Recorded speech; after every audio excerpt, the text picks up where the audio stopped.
आपसे पहले मैं बार बार कहता था कि भाई मुझे तो ये मारेंगे ही। सो अब ये पटकथा पीएमओ की तरफ से लिख दी गई है कि भानु प्रताप सिंह को और जो महमूद पराचा हैं, इन दोनों की हत्या किसी भी समय कराई जा सकती है।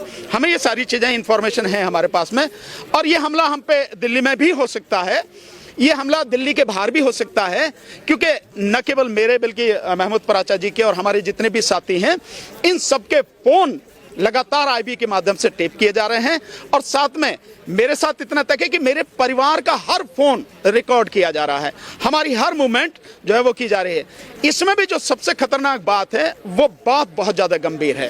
केवल हमला ही नहीं, ये तो जैसे मैंने पहले बताया कि वो मुझे मारेंगे ही, महमूद पराचा को भी मारेंगे ही, ये तो हमें मालूम है। जो सबसे गंभीर बात है कि मुझे मरवाने की जो साजिश है वो इस तरह से है कि मुझ पे हमला मुस्लिम समाज के लोगों के माध्यम से कराया जाए। हालांकि वो मुस्लिम समाज के लोग नहीं होंगे, होंगे ही नहीं के जैसे ये मंदिर में मीट वगैरह फेंक के सब लड़ाते रहे, होते वही लोग हैं, लेकिन नाम लगाया जाता मुस्लिम का।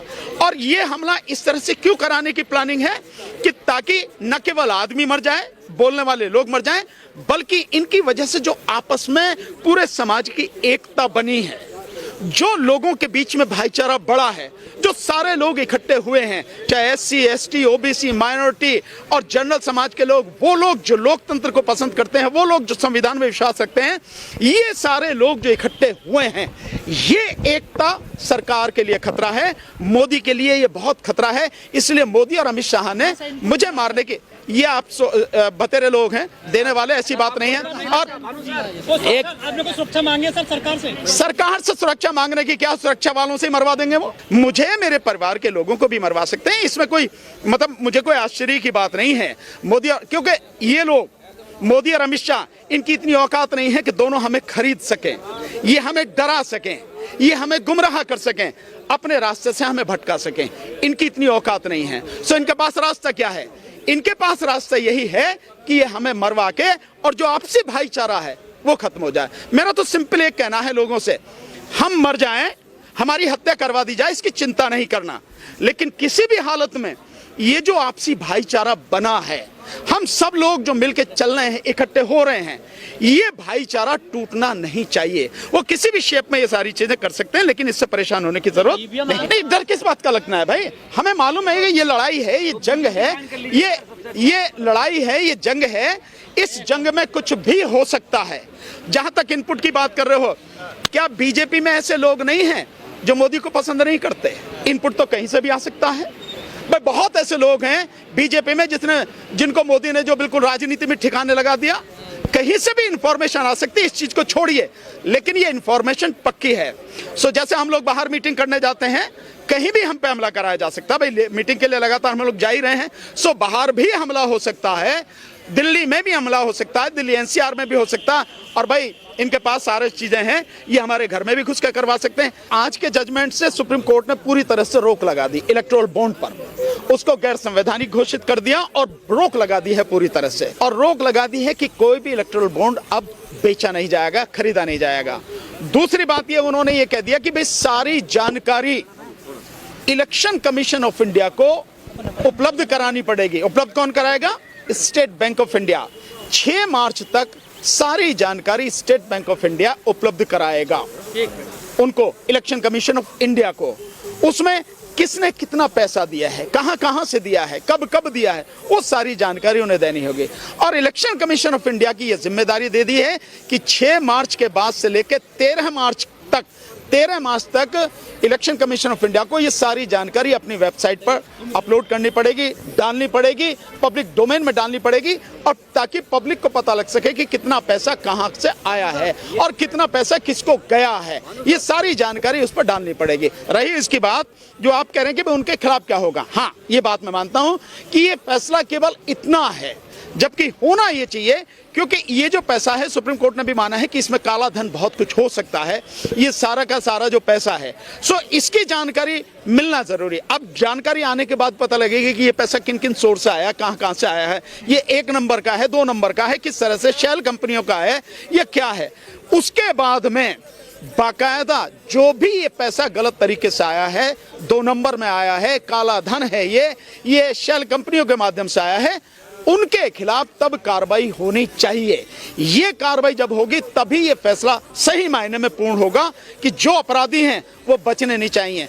आर्थिक अपराध में जिस तरह से सरकार विपक्षियों के खिलाफ जो ईडी लगा रही है, इनकम टैक्स लगा रही है, यही कार्रवाई उनके खिलाफ भी होनी चाहिए जिन लोगों ने शेल कंपनियों के माध्यम से 2 नंबर का काला धन जो है इन इलेक्शन बॉन्ड्स में इस्तेमाल किया है, दिया। देखिए, कोई भी हो, चाहे गुजरात की हो, दिल्ली की हो, बंबई की हो, मद्रास की हो, कहीं की भी हो, चाहे कर्नाटक की हो, बात यह है जिसका भी पैसा है, जो 2 नंबर का पैसा है, जो काला धन है, जो गलत रास्ते से आया है, शेल कंपनियों से आया है, उन सब की पता लगने के बाद में बाकायदा ईडी के माध्यम से जांच पड़ताल होनी चाहिए। पर बात यह है कि ईडी हो तो, सीबीआई हो तो, इनकम टैक्स हो तो, आज भी बीजेपी के बहुत लोगों का, जो बीजेपी के नेता हैं, उनके खिलाफ बहुत बड़ी लिस्ट है, जो सीबीआई के पास भी है, जो ईडी के पास भी है, लेकिन कार्रवाई नहीं हो रही।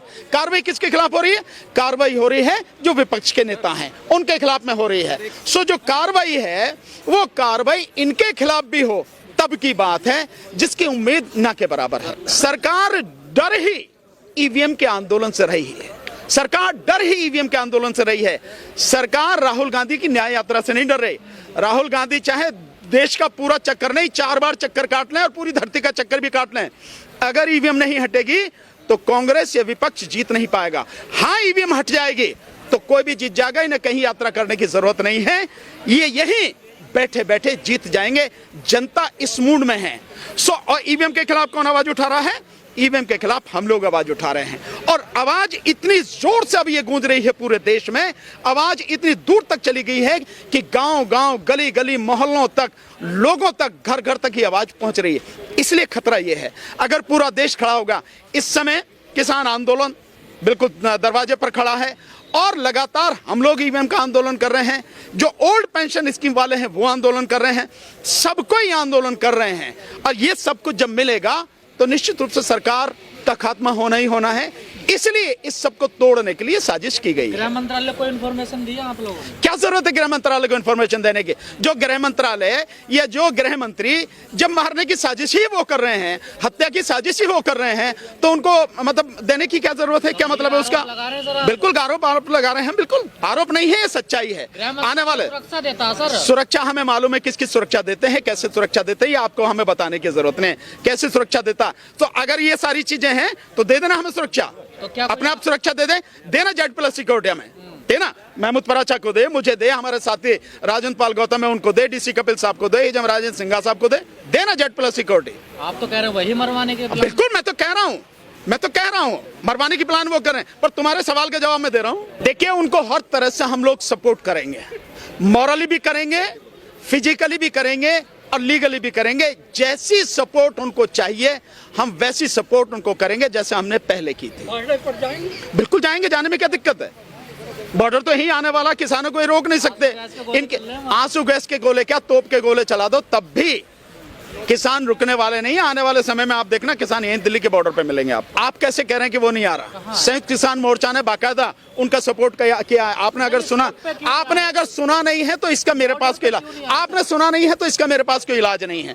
संयुक्त किसान मोर्चा ने बाकायदा ये कहा है कि किसानों के साथ किसी भी तरह की जाति बरजात नहीं की जाएगी, और संयुक्त किसान मोर्चा कल किसानों की सारी मांगों को लेकर भारत बंद का उन्होंने आह्वान किया है। और आज पंजाब में जो भारतीय किसान यूनियन उग्रा है, वो रेल रोको जो अभियान उनका चल रहा है। तो आप कैसे कह रहे हैं नहीं चल रहा? सब लोग साथ में हैं। ये सारे के सारे लोग ये संयुक्त किसान मोर्चा में थे। क्या सरवन सिंह पंढेर नहीं थे सिंघू बॉर्डर पे? देखा नहीं था आपने क्या? जो चौधरी हरपाल सिंह जी हैं ये नहीं थे क्या जगजीत सिंह जो दल्लेवाल साहब है वो नहीं थे? सारे के सारे उसी में थे। तो कल के भारत बंद में आप लोग शामिल रहेंगे? हमने ऑलरेडी घोषणा कर दी है, बिल्कुल हम शामिल हैं। हमने ऑलरेडी घोषणा कर दी है, किसान के हर कदम के साथ में हम साथ में खड़े हैं, क्योंकि किसान की लड़ाई इस देश को बचाने की लड़ाई है, और किसान का संघर्ष जायज मांगों को लेकर संघर्ष है। और इस बार तो केवल किसान नहीं, किसान और मजदूर दोनों के लिए वो संयुक्त रूप से लड़ाई लड़ रहे हैं, और इस आंदोलन में इस बार मजदूर भी साथ में। सरकार को किसानों को रोकने का कोई राइट नहीं है, ये गुंडागर्दी है और कुछ नहीं है।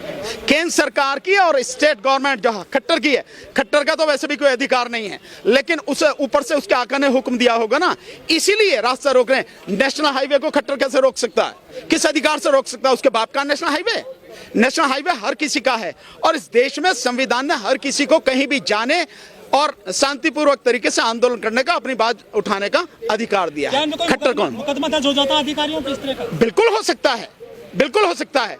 वहां के जो किसान है उनको कराना चाहिए, बिल्कुल इनके खिलाफ मुकदमा दर्ज कराना चाहिए, क्रिमिनल ऑफेंस है ये।